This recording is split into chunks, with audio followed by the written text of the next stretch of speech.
Halo Sobat Sejarah Fisik, hari ini kita akan membahas terkait tentang materi usaha dan energi. Jangan lupa menonton dan menyaksikan untuk memahami materi tersebut.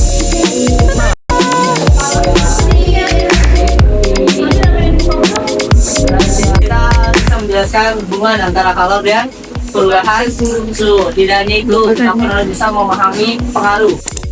Nah, di sini kita akan membahas yang pertama, hubungan antara kalor dan perubahan suhu. Yang kedua, pengaruh kalor terhadap perubahan wujud zat. Dan yang terakhir, cara perpindahan kalor dalam kehidupan sehari-hari. Tolong disimak baik-baik ya, teman-teman. Pertanyaan diskusi. 1. Mengapa logam terasa lebih dingin daripada kayu meskipun berada di ruangan yang sama? Ya, sifat benda yang mampu menghantar kalor atau menghantarkan panas disebut konduksi, ya, atau konduktor. Ini ya, kayu.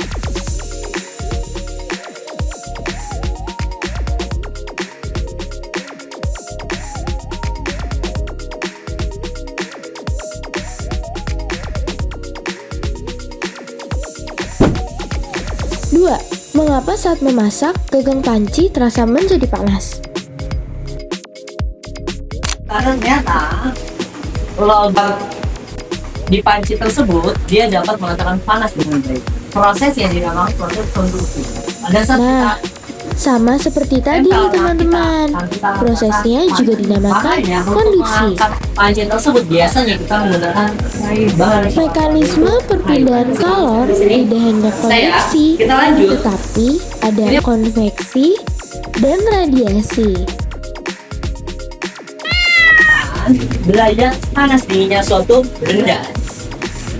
Benda dikatakan dingin jika suhunya rendah. Benda dikatakan panas jika suhunya tinggi. Kenapa bisa seperti itu? Karena benda dikatakan panas jika dia memiliki energi kinetik. Molekul rata-ratanya tinggi, sehingga gerakan molekulnya itu cepat. Itu jika benda tersebut tinggi atau panas. Kebalikannya, kalau dia bersuhu rendah atau dingin, energi kinetiknya itu lebih rendah dan gerakan molekulnya itu lambat. Dan yang perlu kalian pahami terkait tentang sifat termometriknya. Apa itu sifat termometriknya? Sifat termometrik, perubahan fisik zat akibat perubahan suhu sehingga menjadi dasar pembuatan termometer. Termometer adalah alat pengukur suhu yang bekerja berdasarkan perubahan sifat fisik zat, seperti volume atau hambatan listrik akibat panas. Jenisnya meliputi digital, inframerah, gas, air raksa atau alkohol, dan bimetal, dengan fungsi utama untuk memantau suhu tubuh, laboratorium, atau ruangan secara akurat. Itu derajat Celsius. Satuan internasionalnya adalah Kelvin. Jadi ada 4. Dan perlu kalian pahami ada titik atas yang disebut sebagai titik didih, ada titik bawah yang disebut titik beku. Setiap satuan memiliki perbedaan. Kalau Celsius, titik bekunya 0, titik atasnya 100. Kalau Reaumur, titik bawahnya 0, titik atasnya 80. Kalau Fahrenheit, titik bawahnya 32, titik atasnya 212. Kalau Kelvin, titik bawahnya 273, titik atasnya 373. Terus yang wajib kalian ketahui nih teman-teman. Umumnya kan Y dikurang YB dibagi dengan delta Y. Ini saya jelaskan. Nah, seperti ini teman-teman contohnya. Kamu belum atas ya? Sama. Bawahnya tinggal kita sederhanakan. Sama-sama dibagi berapa? Sama-sama dibagi 20. 100 dibagi 20, 5. 80 dibagi 20, 4. 180 dibagi 20, 9. Ini 5. Sama nggak ini? Ternyata that simple kan guys. Oh iya guys, kenapa rel kereta itu ada celahnya ya? Mereka lagi musuhan kali. Apa jangan-jangan LDR ya? Bukan kocak. Ternyata ini karena pemuaian loh. Pemuaian adalah peristiwa bertambahnya ukuran suatu benda karena kenaikan suhu. Jadi kalau dipanasin, benda bisa jadi lebih panjang, lebih luas atau lebih besar loh. Nah, kita harus jelasin. Lebih besar Pemuaian dibanding ukuran itu ada 3. kacanya. Untuk mengantisipasi Pemuaian jika panjang, pada siang 2 pemuaian luas, kalau yang 3 diterima pemuaian dari volume. matahari akan Nah, ini rumus pemuaian panjang, teman-teman. Sekarang kita masuk ke contoh soal ya. Ini dia contoh soal pertama. Jika yang sudah mengerjakan, yang akan maju duluan, dia akan menulis di papan tulis jawabannya dan menjelaskannya di depan. Masing-masing orang dapat bagian satu-satu ya. Bagian A, Celsius, yang dijawab oleh Revalona.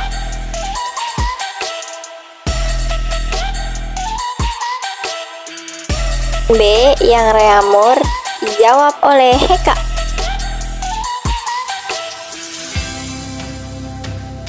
Bagian C dijawab oleh saya, Nuzela, Fahrenheit.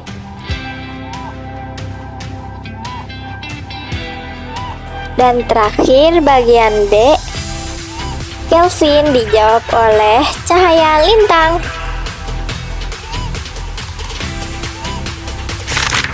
Contoh soal kedua.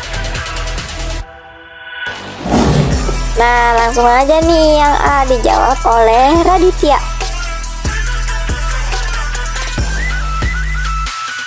Yang kedua dijawab oleh Kanza Zafirah.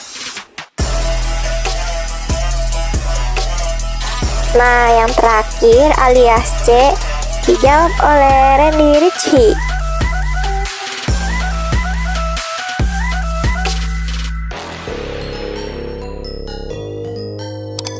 Waduh, ternyata ada koreksi nih sama Pak Yosi, teman-teman. Ternyata jawabannya bukan 0,8 meter persegi, tapi bisa disederhanain jadi 4,8 meter persegi. Pada suhu reaksi dinaikkan, maka energi kinetik partikel-partikel bertambah. Sehingga partikel-partikel lebih aktif bertambah, kemungkinan terjadi penumpukan tambah dan laju reaksi meningkat. Sebaliknya, apabila suhu diturunkan, maka energi kinetik partikel akan berkurang. Kemungkinan terjadi tumbukan berkurang dan laju reaksi menurun. energi yang mengalir dari suhu tinggi ke suhu rendah itu mencapai kesetimbangan formal, berarti mencapai suhu campurannya setimbang. Kemudian ada istilah yang namanya kalor laten. Apa itu kalor laten? Iya. Kalor yang digunakan untuk merubah wujud zat. Pasti kalian suka ngopi kan? Ketika kita membuat segelas kopi dengan air panas dan aduk menggunakan sendok, pasti kita akan merasakan sensasinya. Bukan sensasi kopi, tapi sensasi suhu yang akan berubah di sebuah sendok. Sendok yang dicelupkan di sebuah gelas berisi kopi panas. Pada kondisi ini, kita akan merasakan kalor secara nyata. Suhu sendok lebih rendah daripada suhu air mengakibatkan energi panas akan mengalir dari air ke sendok. Apa sebenarnya kalor? Kalor merupakan suatu kuantitas atau jumlah energi panas baik yang diserap maupun yang dilepaskan oleh suatu benda. Alat ukur untuk mengukur besarnya suatu kalor disebut kalorimeter. Tentu ini berbeda dengan suhu ya yang diukur oleh termometer. Dalam satuan internasional, kalor dinyatakan dengan joule dan satuan lainnya dinyatakan dengan kalori. Tentunya kita harus tahu pernyataan ini, bahwa satu kalori didefinisikan sebagai banyaknya kalor yang diperlukan untuk memanaskan sebanyak 1 kg air sebesar 1 derajat Celcius. Kalian juga perlu tahu apa itu kalori, apa itu joule. Karena joule itu satuan internasionalnya kalor, tapi alat ukurnya kalori. Pasti ada yang namanya konveksi kalor ke joule ataupun joule ke kalori. 1 kalori sama dengan 4,2 joule, sedangkan 1 joule sama dengan 0,24 kalori. Nah, kita perlu tahu nih dan menghafalkannya. Caranya gampang, yaitu 4,2 Joule. Jadi, sama aja 1 kalori. Terus, kalau misalnya mau Joule, 0,24 kalori sama dengan 1 Joule. Kita tinggal menghafal angka 1, 4, dan 2. Nah, kita harus hafalkan karena nanti ada konversi dari satuan Joule ke kalori. Atau sebaliknya, nanti akan ada perhitung dengan satuan seperti ini. Misal kita memiliki sebongkah es. Nah, jika dipanaskan, apakah es tersebut langsung mencair? Apakah seperti itu? Berapa suhu es? Pasti di bawah 0 derajat Celcius dong. Nah, apakah es mencair di suhu di bawah 0 derajat Celcius? Secara idealis, es mencair tepat di suhu 0 derajat Celcius. Lalu, apa jadinya kalau misalnya es mencair di bawah minus 10 derajat Celcius? Apakah langsung mencair? Tentu tidak. Es pasti akan mengalami perubahan suhu ke 0 derajat Celcius terlebih dahulu. Es berubah ke cair. Nah, apabila kita telusuri lebih lanjut, dengan sederhana ada 2 pengaruh kalor, yaitu yang pertama penyebab kenaikan suhu dan menyebabkan perubahan lanjut. Di konferensi sebelumnya, es masih 0 derajat Celcius di bawahnya. Nah, itu akan naik.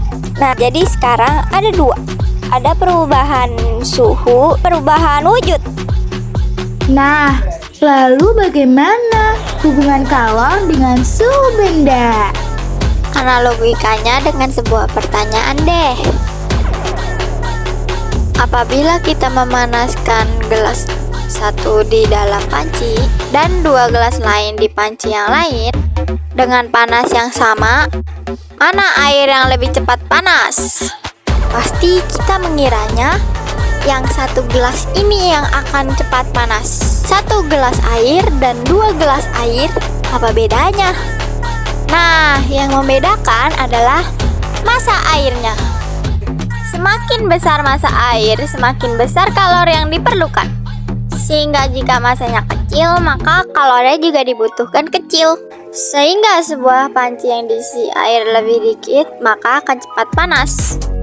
Kita tahu bahwa massa mempengaruhi besarnya kalor. Nah, seperti sebuah panci yang diisi api dengan kecil dan api besar, mana yang lebih cepat mendidih? Bahwa kita tahu jika air mendidih idealisnya itu mencapai 100 derajat Celcius. Tahulah ya yang cepat mendidih mana. Nah, iya benar banget. Yang cepat mendidih yang dipanaskan dengan api besar. Di sini menandakan bahwa air yang mengalami perubahan suhu membutuhkan api yang lebih besar. Sehingga dapat kita tahu semakin besar kalor, semakin besar kenaikan suhu zat. Nah, pertanyaan terakhir. Jika kita memanaskan air dan minyak dengan massa suhu yang sama, manakah yang lebih cepat? Atau dua-duanya mengalami kenaikan suhu yang sama? Ternyata dari hasil penelitian, minyak ternyata lebih cepat panas daripada air karena kalor jenis minyak lebih kecil daripada kalor jenis air. Intinya berbeda ya dengan setiap zat itu. Nah, kita juga tahu kalor jenis itu apa ya? Kalor jenis adalah banyaknya kalor yang dibutuhkan oleh 1 kg zat untuk menaikkan suhunya sebesar 1 derajat Celcius. Nah, ini dia daftar jenis beberapa dari zat. Nah, ada 3 faktor yang memengaruhi banyaknya kalor.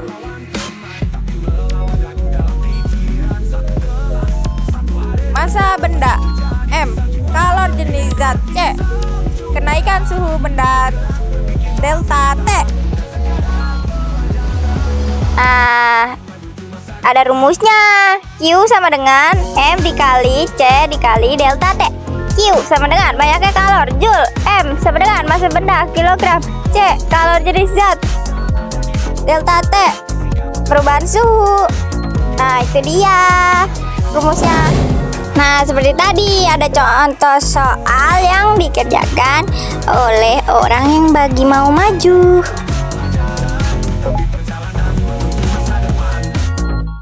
Ada Revalona, tadi ada Aura.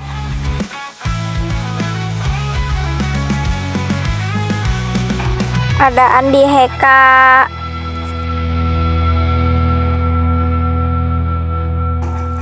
Ada Soyo.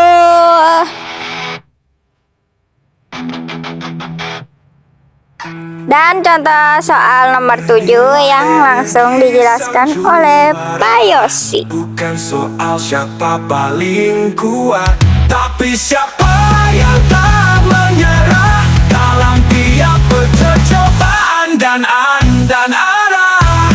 Gaya dorong percepatan, semua jadi lagu perjuangan.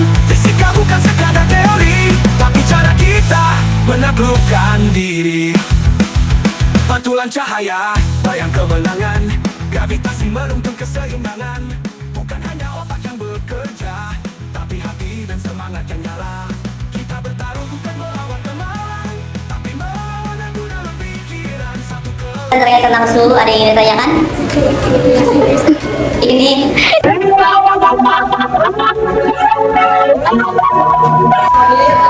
Oke, kita applause buat kita semua.